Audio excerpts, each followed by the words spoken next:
2 squares apiece, 4 squares a slice. It's free to listen at half the price. It doesn't matter if you're a boy or a girl.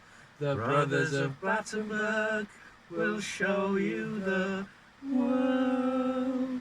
Oh, I don't like it outside. Oh, I don't either. Shall I turn the fire off? Not in this blooming weather, no. Oh, I'm going to turn the fire on. off because otherwise we've got a crazy thing going on. It is rather loud. Well, it means that we Hello, Bobbers. First and foremost. Yes, hello, Bobbers. Bob 21. Bob 21. Bit of a gap. Yes, it is. It is a bit of a gap. It's about 11, 12 weeks, I think. I think last time we did this, we were in the summer. Yeah, you know, I genuinely can't remember when it was. Well, we did the Swift Ladies, didn't we? We did. Hello, Swift Ladies. Hi. Oh, they've gone. Oh, that was a night. That was a night, yeah. Ask you for a square, you bring up Brexit. Yeah. Outrageous. No, it's been about 12 weeks, and there's been lots of reasons for it. Yes. And Big one being the Mez, I guess. Well, the Mez, yes, but also we've had a few ups and downs, or certainly I have. Yeah, it's been tough for both of us, hasn't it, really? Yeah, it has. It has. But I suppose it's not been a good time to do it, if you like. I've struggled, and I would have struggled to have done it at various times. So thank you for getting me here. Not at all. And also thank you for your support over the last few months. Hey. You've been fab. And the rest of the Hopker clan. It's not true what they say about you. We're fighting that reputation. We're going to fight them in court. It isn't true. It's definitely not. But yeah, Yeah. Bob 21. Bob 21. Had we better recap what we do? I think we're better. There might be a few new listeners. Well, I don't want to raise your hopes in any way, but yeah, there might be one or two. Might be one or two. You We've never met know. a couple of new people We have along the way. yeah. So this is Side Pie the Poacher Guy. Hi. And you are Mr. Oh, Slate, thank you for are that. Yeah, you nearly forgot. Well, it's your show, isn't it? It's not my show. It's our show. It is our show, yeah. No, not so, Mr. Sleek.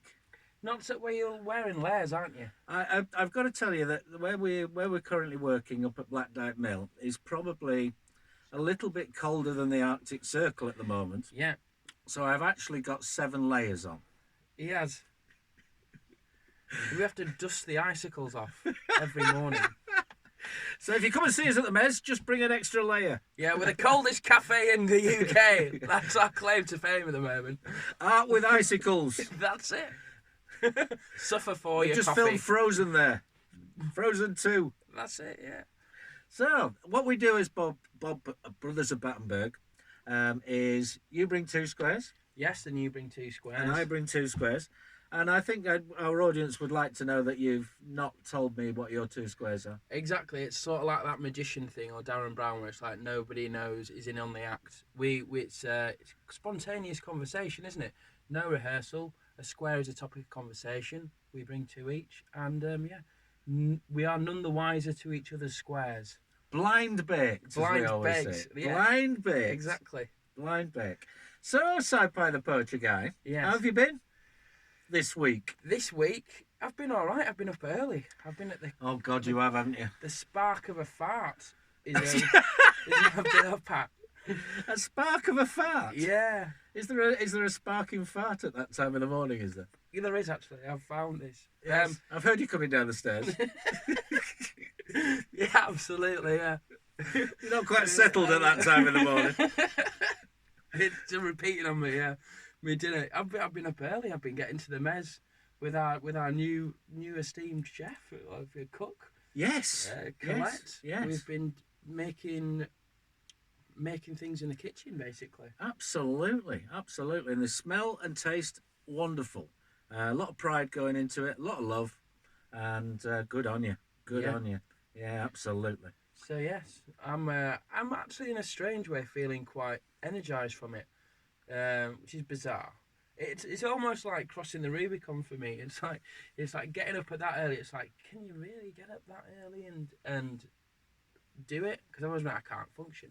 But actually, it turns out it's not that bad, and I'm still managing to do something like this at 7 o'clock in Oh well, the I'm evening. as you know, I'm not the greatest morning person, No, and generally struggle to get going. So I do appreciate it, and thank you for that. And yeah, not it's at all. looking good. So go and get some food off the lad. Yeah, come on. It is pretty tasty. But we're not here to sell them, as are we? We're here to have a conversation. We are indeed. We are indeed. So, Side by the Poacher Guy, Yes! We're going what's to your, have to put that on a loop. what's your first square? My first square, the Richard Serra.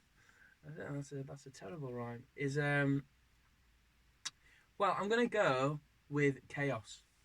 Chaos. Yeah, that is my first square. Chaos. Chaos. Yes, it came to me in the car the other day, and I thought, why not? Why not go for chaos? I thought about researching chaos theory, which I know very little about. I've heard of it. I'm sure there's a bobber out there that knows a heck of a lot more than me, and There are a I'd lot of love bobbers to out know there that some know a more. lot more than you, Side. Yes, well, that goes without saying, doesn't it, Rich? Let's stop stating the obvious, can we, please? Chaos theory on a postcard. Yeah, absolutely. And chaos is an interesting thing, isn't it? Because most people crave stability and order in their lives in some ways. I think it came out of a Radio 4 interview I listened to, and it's all about people with chaotic lives. It's a bit of Yeah. a buzzword or phrase. It's used to talk about vulnerable people in society, or the outsiders, people on the peripheral of society who haven't peripheries rather of society, and aren't functioning very well. That's usually what it means, isn't it? It's like people that live chaotic lives usually means that they're dysfunctional. They may not have a job. They may not be able to hold a job. They are estranged from their family. They Okay. they don't know what's going on from one day to the next. For some people, potentially myself, that's quite an interesting thing. I enjoy chaos in some ways. I'm not somebody who, when they hear the word chaos, shrinks and thinks, "Oh no, get me away." I quite enjoy chaos in some ways, saying that I like stability as well in some ways. But the thing for chaos for me A really chaotic is stability. a chaotic stability, I guess. Yeah, some it. I think it comes back to this thing about what chaos is, and at the end of the day, life is chaotic. It doesn't really matter, I believe at least, how structured and ordered you try and make the world. The vast majority of it, probably about 90%, is out of your control and is chaotic, because you don't know what's coming. So it's how I think it's more important, really, how still you are within yourself will determine how chaotic your life seems, at least, or the world Yeah. seems, because there's chaos all over. I mean, right this second, for example, there's a billion trillion things going on. The whole of India is going mental. Probably, I don't know what time it is, but it doesn't matter. It's going mental. New York, London, Why is India going mental particularly? because it's an incredibly busy place in Okay. parts. So the chaos is about busyness Yes, I think that's what and too people much. associate chaos with, is things going on and you can't really keep a tab. Noise, it's too noisy in here. It's chaotic. Somewhere's silent. It would be very difficult for it to be chaotic, I'd have thought. Yeah, maybe, unless there's sort of things going on under the surface. Chaos is Greek originally, isn't it? It sounds like it. Pathos is Greek, isn't it? So I presume so. A chaotic pathos. I mean, it is. The world has gone mad. Is something you hear regularly, whether it be this disparity and dissonance between how people view the world. I mean, there are very different views of the world that are jarring against each other and seem to be being sort of encouraged to jar against each other at this moment in time. And you almost feel that the chaos, certainly in Britain at the moment, around the political, environmental, and economical situation, is one that's been manicured almost. It feels like that. And you start wondering, well, who benefits from chaos, and can you control chaos in that way? And I think you probably can. You can behave in certain ways that has a dissonance for some people that is going to be something that is really just going to turn all their buttons on. Yeah. And it feels like we should be concentrating far less on the chaotic and the the extremes and polarizations of everything that's going on at the moment, and more on the base things that we all share. I mean, we all share, as you rightly say, I think most people do require an element of stability, whether it be financial, whether it be emotional, whether it be physical. Absolutely. And when those things are not in control, it feels like you're out of control. Yes. And I guess that's what chaos is. The definition of chaos would be being out of control, Yeah. spiraling and spinning out of control. Indeed. People want to choose their chaos, don't they? You know, like you've got a time. I guess me and Colette in the kitchen, to use a recent example, I guess it's like we're trying to get structure in there and where we're feeling secure, but also experiment and play with food and create something. And that is in essence quite chaotic because it's like, oh, is that going to burn in that? I've no idea. It's like, and you don't know if it's going to burn, and you have to be comfortable with that. And you say people do. Well, at least I couldn't survive if everything was ordered. I'd find life unbelievably boring. But I do like the fact that I know where I'm sleeping tonight and that I'm gonna have a meal tomorrow, and certain people in my life are gonna be there, and things like that. I guess are reassuring and very much things that I continue to desire and wouldn't want rid of. So I suppose you could have chaos in the way in which we have it now, which seems to be sort of tied up with a fair amount of nastiness, a fair amount of ill will, a fair amount of anger, a fair amount of us and them, and that sort of warlike thing that's going on in society at the moment, where if you don't believe one facet of what this group believe, then you're not part of them. And it's going to end in chaos. And it's going to end in chaos. That's the fear. And I really would like people to sort of concentrate more, and us, and as a society and as a race, to concentrate more on different things. Not what we actually disagree on, but what we agree on. I mean, there are various things in the election thing at the moment that I think we can all agree on. And the vast majority of people, unless you're making a book out of it, agree that we should have a national health service and one that cares. So caring is something I would really like people to be more focused on. Kindness, niceness, being good to people, being less critical.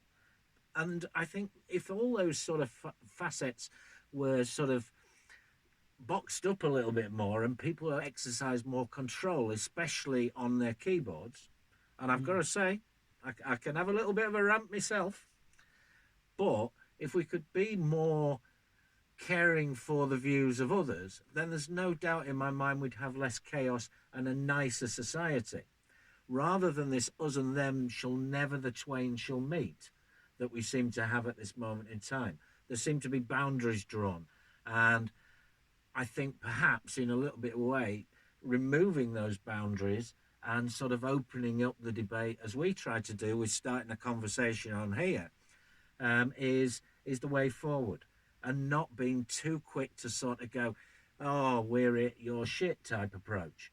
And that's both sides of the argument. That's both, almost all vested interests in society, and perhaps that vested interest and that entrenchment that we've talked about before on this show are what is causing the chaos.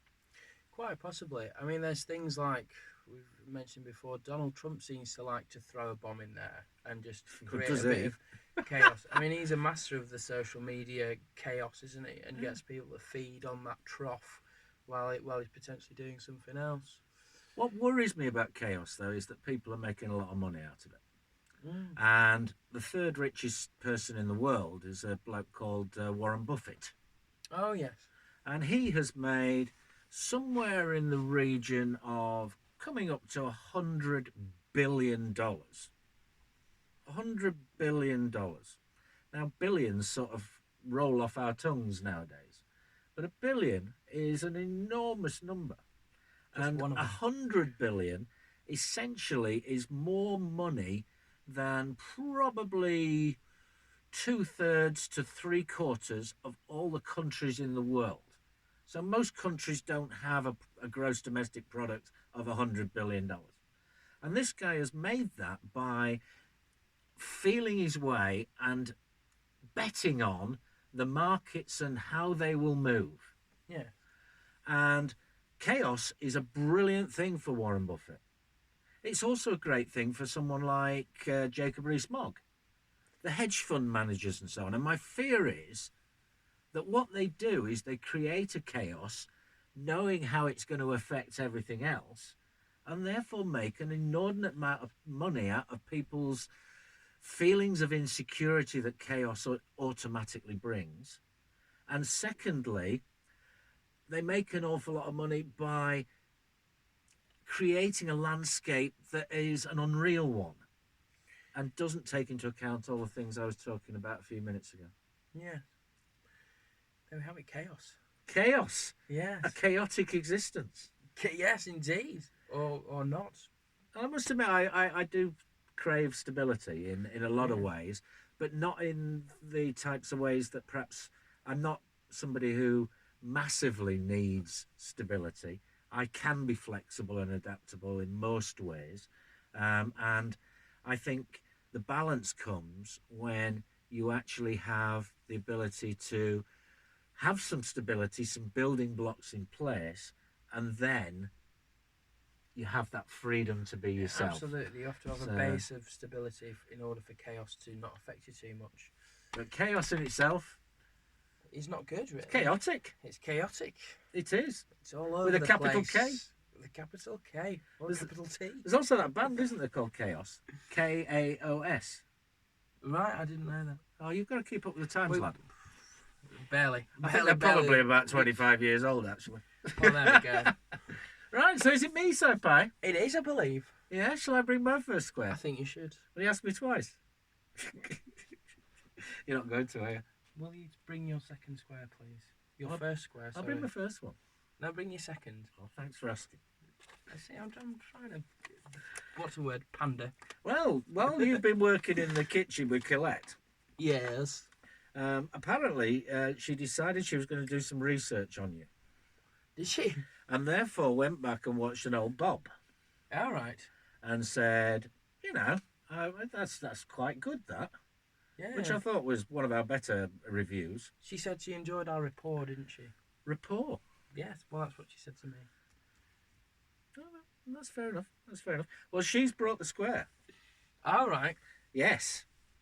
Yeah, okay. And my square this week... Yes. ...is cheap. Cheap? Are you cheap? Am I cheap? Cheap in any way? Well, it depends. Do you lean towards the cheap? I'd say probably not, to be honest. No? On the whole, I try not to. I think cheap, going towards a cheap breeds cheapness. So it's like abundance theory, isn't it? So if you're going for cheap, then you're usually doing it because you're feeling cheap, or you feel like you have to be cheap. So that's your definition of cheap, is it? Low value. Well, cheap. It's relative, isn't it? Essentially, like if you get something that's of very high quality for a price that is less than what you'd expect, you'd consider it cheap, wouldn't you? So or is that a bargain? Well, it is a bargain. Because it doesn't alter the actual intrinsic value of the thing that you are buying. It's still got the same value to you, the same function and so on, but at a lower price. Well, yeah, I'd say cheapness is an intrinsic part of a bargain. Okay. You can't have an expensive bargain unless it turns out not to be a bargain. An expensive bargain? Yeah. Oh, excellent. Well, the dictionary basically says it's low in price in relation to similar items or services, of little worth because achieved in a discreditable way. Oh. So you can have a cheap trick. Yes, you can, can't you? Yeah, which is a bit sort of... Underhand. That was an underhand. That was quite good. Wasn't that it? was for all our sign language people. You can also have cheap tactics. You can, can't you? Yeah, which again, dodgy, dirty tactics usually, aren't they? And somebody who is cheap it's almost used as a term of abuse. Yeah. Well, it's like somebody who sells themselves cheap. Yes, exactly. You know, there's not a lot of respect for it. Or principle. or principle. Yeah. Yeah, cheap in terms of principles, Mm. rather than cheap necessarily in price. But it brings me on to something that I've learned very much, partly through Rachel over the last couple of years, and that is that cheap doesn't necessarily mean that it hasn't got a function. And many of the things that we've put together recently have been low in price, but Did it high have in you? value Yes, I'd to agree. us because they've taken us forward in all sorts of ways. Mm. And just because they're cheap doesn't mean that we shouldn't respect them necessarily. No, And it's about thrift as inexpensive. well. Yes, and cunning. Thrift as a way of being, There's a lot of recycling, upcycling, those types of yeah, things. and I'd like to say, I mean, this could really bite me on the ass, but dare I say, intelligence behind some of our choices that are low in price, but as you say, high in outcome, or Yeah, result. yeah. No, cheap. For me, cheap is something that actually isn't of great quality, Mm. rather than the way in which it's used in many ways is purely and simply about price. And price does, for me, does not mean cheap. Cheap means something that's going to fall apart. When you got a cheap T-shirt as a kid or whatever, you knew that the Mm. seams were going to go, or Yeah, yeah. the way in which the transfer on it or whatever was going to be, It's gonna fade. Yeah. it's going to fade. So cheap would be that.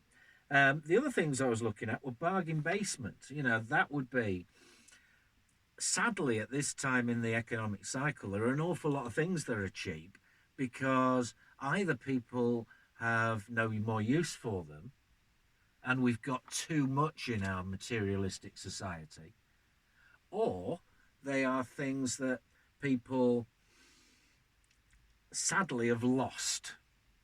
So you've got lots of auctions around of, they used to call it bankrupt stock. Mm. Now that doesn't change what the item is. The Mm. item remains the same whether it's 30 quid, 20 quid, 10 quid or 5, Yeah.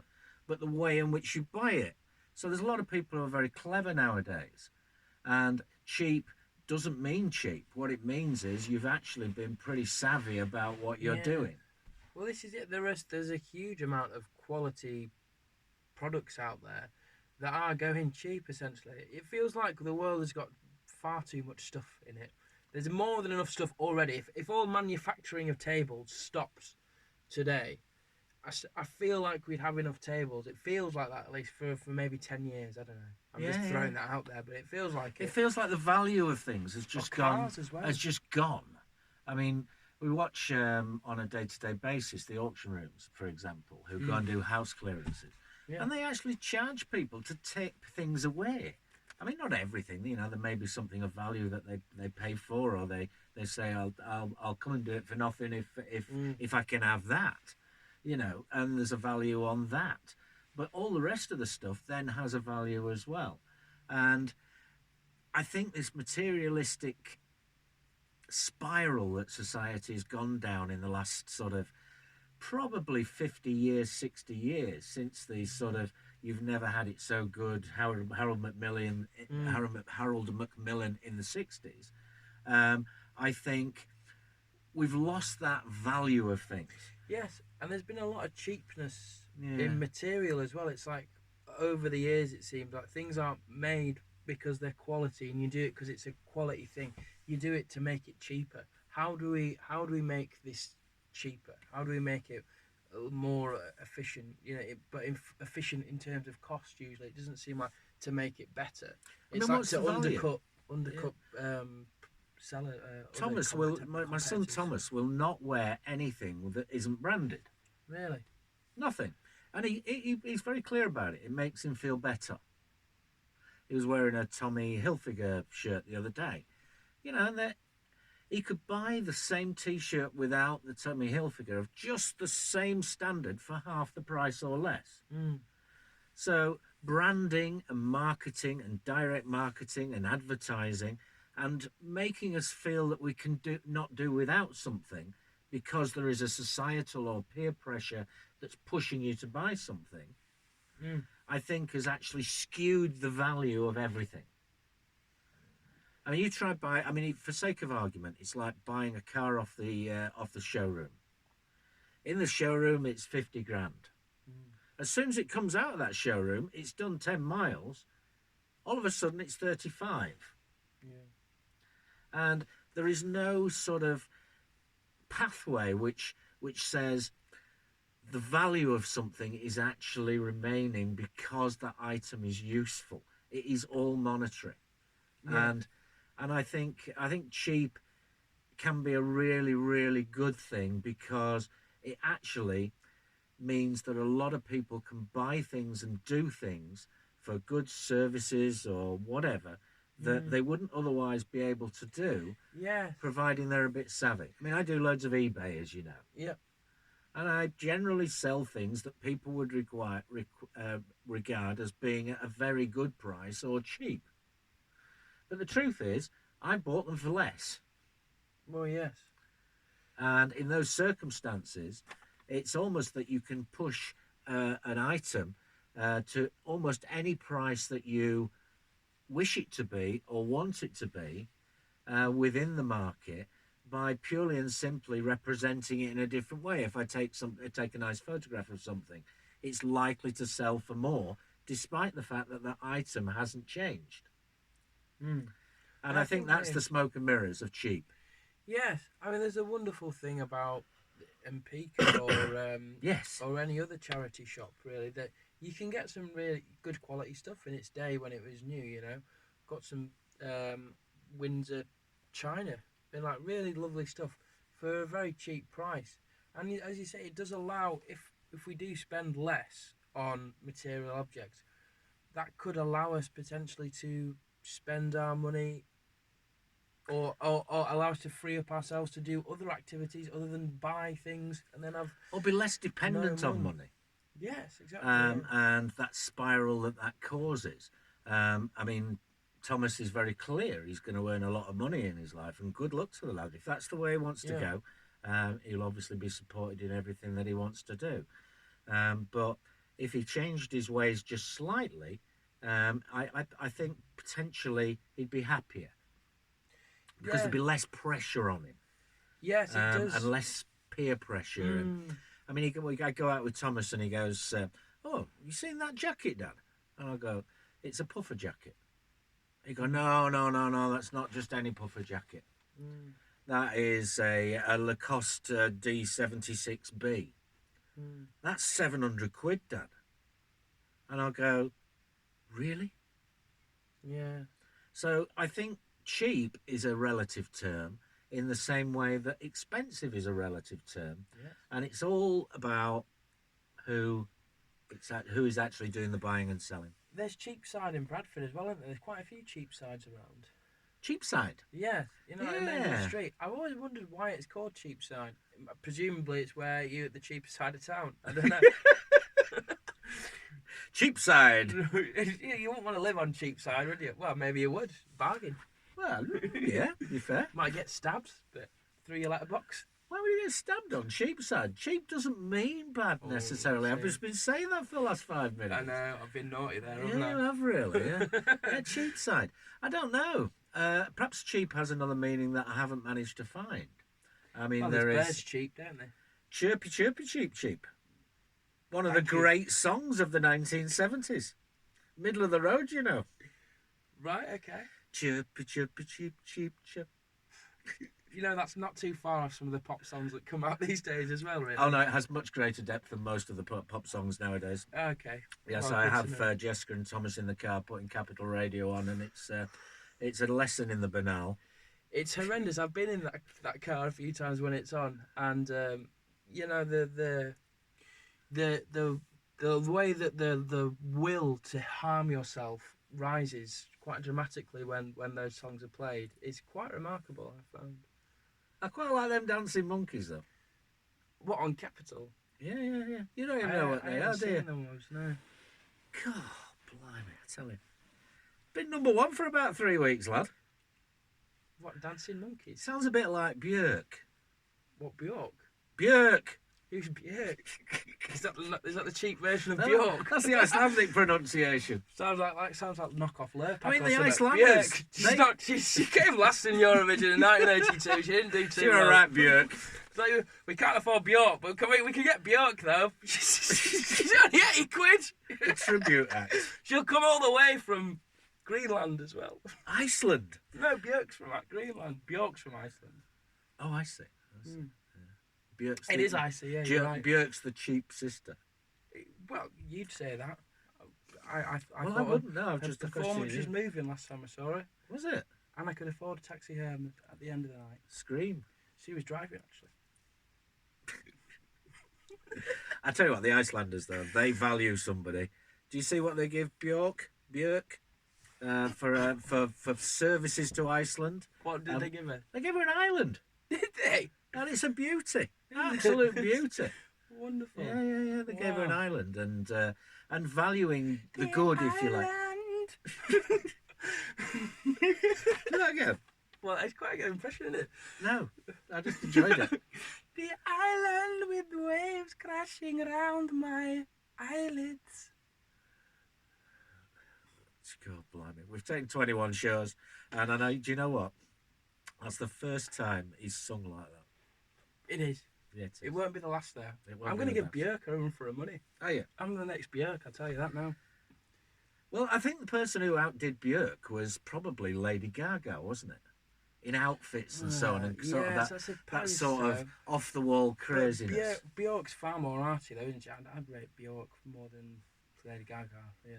Personally. Björk to Gaga 1, that type of thing, or 2-0. I'd say. She was pretty good in Star is 4-1. Born. 4-1, I'd say, to Björk, to be honest. Yeah. Okay. Well, yeah, no problem. Good. If you've got a problem. So that's cheap. Cheap. Yeah, so what's your second square side by the Perch game? My second square, third square of the show, Yes. just to show I'm listening, is You're here. I am here. What is it? It's Pavements. Do you know Pavements? Yes. Haven't you had Pavements before? Have I? Go on. No, go I on. felt like I might have done. I'll keep you on the straight and narrow. Whoa. Pavement. Have I had Pavements before? I think I might have done. No, Well, go for it. No, go this for is it. Pavements What's your thoughts? I must process? have a lot to say about Pavements. I don't want to chase any pavements. No. Pavements, well, I think it kind of leaves from chaos, really. You know, pavements are very ordered. They are the roads of the feet, are they not? Okay. I actually wrote a poem Oh, lovely. about, You're well, quite prolific at the moment, aren't you? tell you, chaotic pavements. So it's a bit of an amalgamation. Go on then. I'm So- up for this. Yeah, cool. So the pavements are everywhere. They're in your hair, under the stair, and never want to share their next move. Prove it to me that you exist, pavement, or I dare not stand on you again. Cats take you for granted. Dogs defecate in the middle of you. Dirty dogs. A poem by Sci-Fi. Blimey. The only other pavements piece of art I can think of, well, there's a couple actually. One would be where I went down to Bradford with Jessica for this light parade thing in City Park.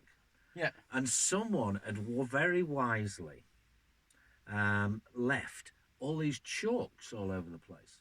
All right. And everybody had full permission to essentially draw or express themselves in chalk on the Yeah. pavements. Brilliant. The thing was, it didn't stop at that. So the Right. pavements didn't keep people on the straight and narrow. Mm. I mean, I accidentally may have written certain things about bankers on the TSB bank building down there. Okay. Accidentally.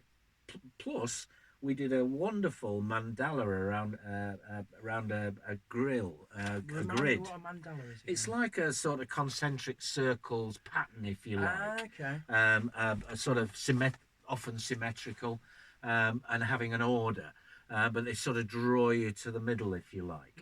A friend of mine, Kamar, has done many wondrous mandalas, and it's something that we really, really enjoyed doing it. It didn't keep us in one place. The pavement. What it did was gave us a platform or a canvas to express ourselves. Yeah, a pathway that I enjoyed with a bit of signage, if you like, on it, Yeah, or instruction. Really, it was on the canals just down in Shipley. yeah.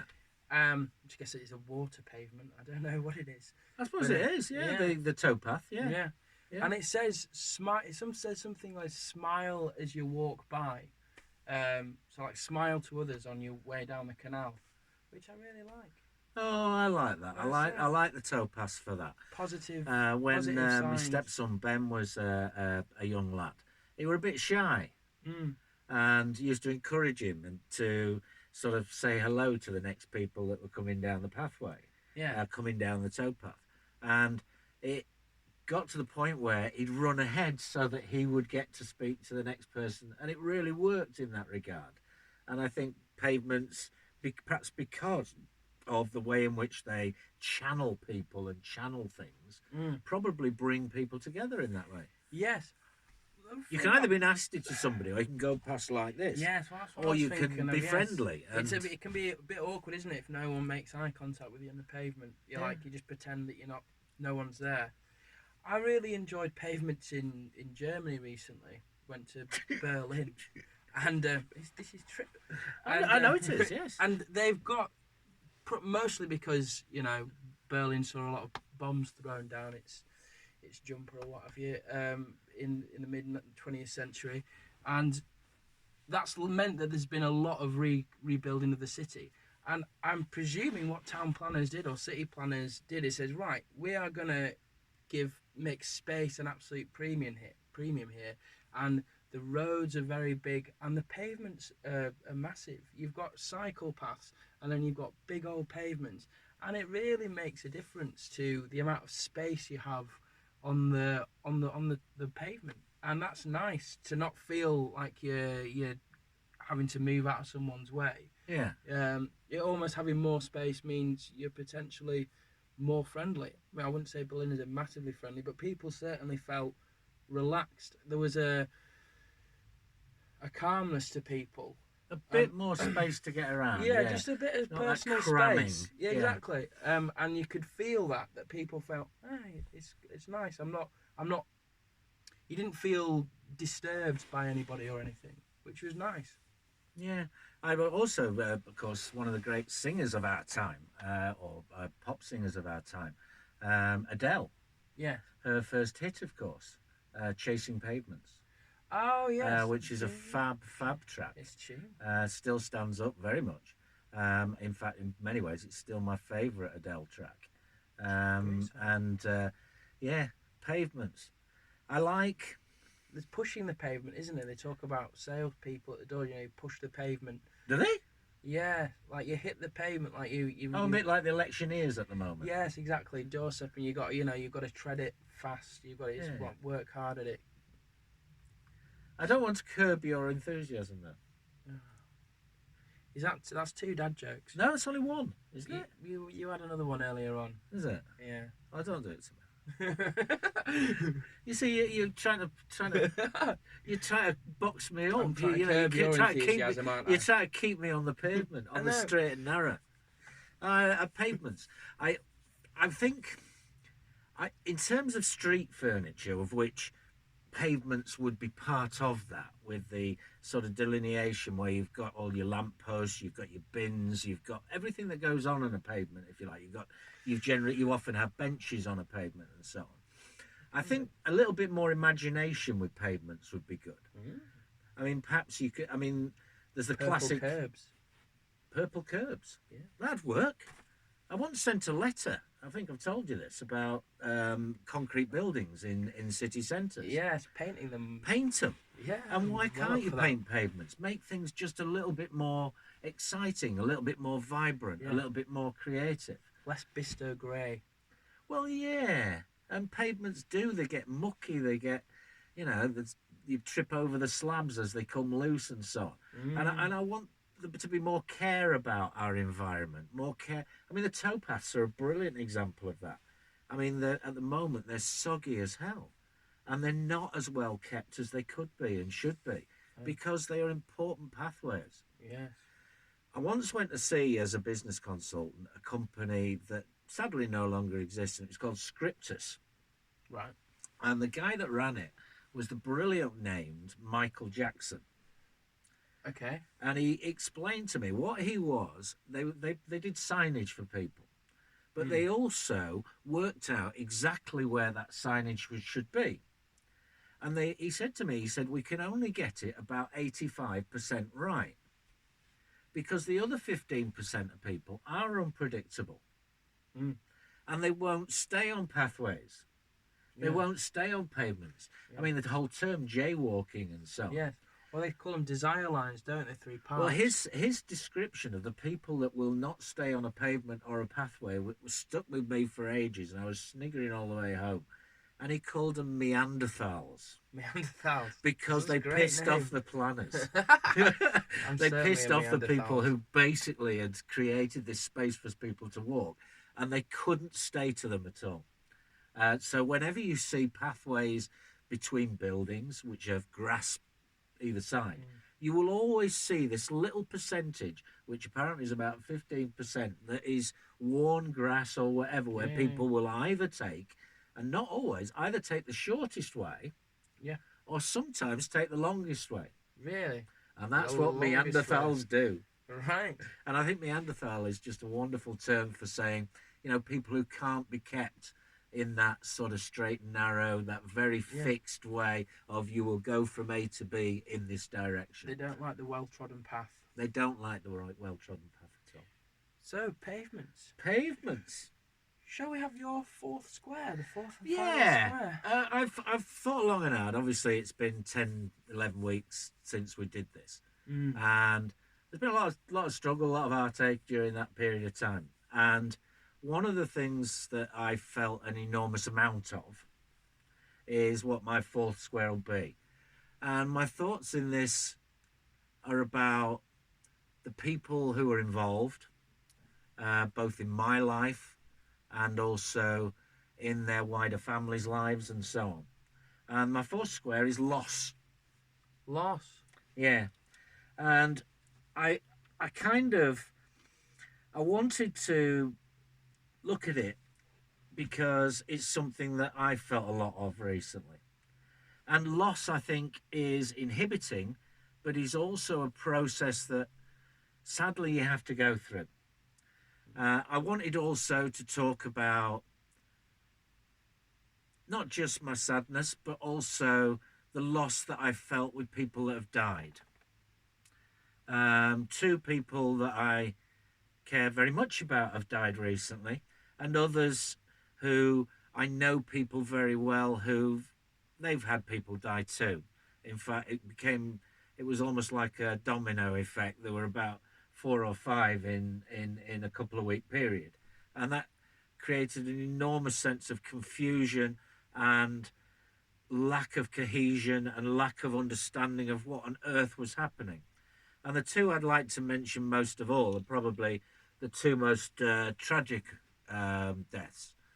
Firstly, my very good friend Anne Marie, who was going to bring a spiritual book shop to the Mares, She was. and I still feel a tremendous sense of loss for her, and the fact that I won't see her again, and also for her family, and also for the tragedy of it, because it was a life cut short that was enormously pointless. And perhaps loss is exemplified and magnified when people are cut short in their prime, if you like. And Anne Marie was cut short in her prime, a tragic death. And then less than a week later, Junie Mooney, who we brought to Battenberg before, was tragically killed in an accident on Wakefield Road in Bradford. And both of those situations, I cannot imagine those that perhaps were the closest to them, how they were feeling, because I know how I felt about it. I felt a great dissonance with the world. I felt a great inability to understand or place my hat on it, if you like, with the pointlessness of it, and how one day you're talking to somebody and you're perhaps getting on well and you're enjoying their company, and the next day they're not there. Mm. And that loss and that grieving and that bereavement is something perhaps I understand even more now, having gone through the last few weeks, than I would have done before. So my heart goes out to those who are suffering loss. My heart goes out to Gillian and her family. My heart goes out to Martin and Lewis, and to all those who have suffered loss just recently. Mm. Um, and loss is something that's not there anymore. And it may be relationships and the end of those, and the loss you feel because you miss people. It may be the loss that you feel when things have gone wrong and you perhaps don't have things that you used to have anymore. And I think it is the absolute defining nature of human nature, or the definition of human nature, that we are able perhaps to even assimilate the hardest knocks in the world. And yeah, my heart goes out to all those who are suffering loss at this moment in time. Yes, I have very little to say on that. I thought you spoke very eloquently and obviously very much from the heart. And my condolences and heart Yeah, goes out absolutely. to those that Richard has just mentioned as well. It is a real shock, especially when people do essentially die unexpectedly. I think it is very much it's harder to deal with. I've only really experienced a few bits of loss in terms of people dying in my life that I was particularly close to. Yeah, me But too. and yeah, grandparents were them, and one grandparent went very quickly and quite shockingly, and that was a. It's a moment where you have to hold on, don't you? Really, to something. You have to. You can't just keep on going. You do have to sit down and take it in. I felt like that, at least. I felt like you do have to grieve and you do have to. It feels like someone's just thrown you on a roundabout or just spun you around, and you do lose balance. Your balance in life, I felt. And I know people very close to me that have dealt with loss in the last few years and are still dealing with that very much. And it's once you lose something, you can't get it back in a lot of these And situations. you're probably never the same again. No. And I guess you take the positives of that loss, whether it be, I don't know, a pet, a child, a mother, father. My father and his two siblings, my Auntie Jane and my Auntie Liz, lost their parents both within 6 weeks, neither of which were expected particularly. And that, I know, was a major line in the sand for all of their lives. And do you recover from loss? Do you just assimilate it? Is it like pain? Is it a pain in itself? Because it feels like a physical pain a lot of the time. And Mm. as I say, my heart goes out to anybody who's grieving, anybody who's suffered loss, but also perhaps to we can all be kind. We don't know what to do when somebody's lost somebody. We don't know what to do when somebody has suffered or is suffering in such a way, because do we have the strength or the understanding, or can we make it worse? And I think in those circumstances, go back to what I was saying earlier on, just be nice, just be kind, try and be there for them. Yes. And Allow people to speak about it if they want to. yeah, I think, as yeah, you say, it can be a very much a taboo thing, and you can know someone that is grieving, and it's the big elephant in the room, isn't it? You're like, you you might go and say hello, how you doing? I mean, I've heard some horrendous things that people have said to grieving well, widow in particular about, oh, you must be over him now, and you must be over it, and it's like what on earth is that? I mean, how on earth maybe they feel really awkward and they don't know what to say, and they're just trying to be positive in that situation. I'm to- told to death get can it be a through it. relief in some circumstances. I In the think it, fact I that think if it somebody's can been be. ill or in a lot of pain for a long time, then perhaps Mm. it can be. They can say it's a blessed relief. I don't believe that necessarily, because that moment of end, um, yeah, it's a new beginning, but the loss is what people feel, and it is that loss of where you are in the world, as much as having lost the person that you care about so much. And you can also feel responsible. You can feel that you might have done something more, or you might have done something Mm. less. I know that's certainly the case with myself, with Anne Marie, and I can't even, those that are going through grieving, those that are going through a bereavement at this moment in time, my heart is with you. Absolutely. My heart is with you. Anyway, Yeah. that was a cheerful one to end on, Si. It I'm was. not sure Yes. I want to go any further than that, really. I think I've probably said all I wanted to say. No. If I'll make one final Yeah, of point course. about Absolutely. the other type of loss which you touched upon, and that's more with relationships where someone hasn't actually died, but a relationship has ended and people move on.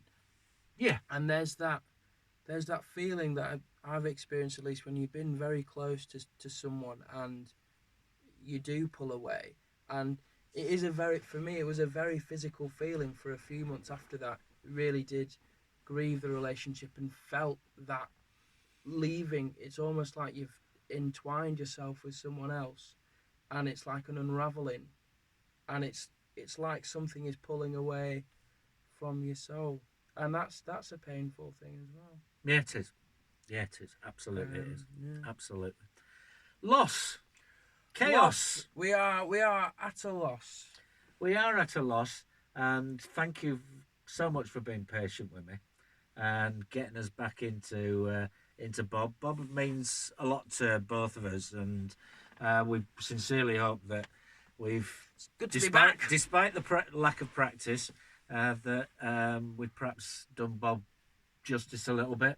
Yes. Do get in touch if you want to comment on any of the squares that we've mentioned tonight. Whatever they may be, feel free. And suggest a square as well if you'd like to do that. Suggest a square. Yes. We've got that video on the Bob Facebook, haven't we, where you're going, suggest a square. Oh yes, we do, don't we? Yeah. We've got a website. The police called about that, Did they? Yeah. Why? What do they want? It was again? just the way you said it. Suggest a square. Suggest a square. Nice one. Side Pie the Poacher Guy. Mr. Slade. Bob 21. Bob 21. In the can. We Come finally got to do it again. Yay. And thank you very much for the support we've had, and also the encouragement to do it again. Yes. I've had at least one person. So, My God. thank you. Yes. Nice one. Right. Till the next time. Till the next time. Toodaloo.